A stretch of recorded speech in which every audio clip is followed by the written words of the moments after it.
Le programme d'Histoire et Civilisation s'adresse à tous les types d'étudiants, en fait, parce que dans ma cohorte, on est tous différents.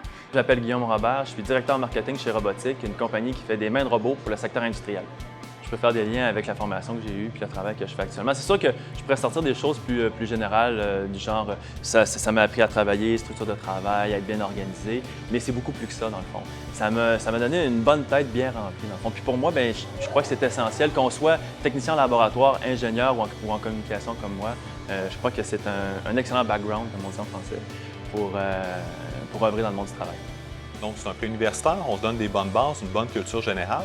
Puis en plus, l'étudiant, s'il est plus intéressé par la politique, l'économie, l'art ou l'histoire, bien, il peut aller chercher dans ces disciplines-là qu'est-ce qui l'intéresse. Et ça lui donne vraiment une formation solide pour l'université. Il y a des mordus de politique, il y a des mordus d'histoire, mais d'histoire de guerre, il y a des mordus de contexte, il y a des mordus de psychologie, il y a des mordus de philosophie, il y a des mordus de sciences, j'en suis toujours une. Aussi, il y a des étudiants qui arrivent au préuniversitaire, ne savent pas nécessairement qu'est-ce qu'ils veulent faire comme job plus tard. Ce qui est intéressant avec le programme d'Histoire et Civilisation, c'est que ça ouvre toutes ces portes-là aux étudiants. Aujourd'hui, en fin de parcours, je réalise que c'était vraiment le programme que je devais faire. Oui, le programme m'a bien préparé à faire mon entrée à l'université pour deux choses. Premièrement, l'exigence des travaux qui étaient demandés.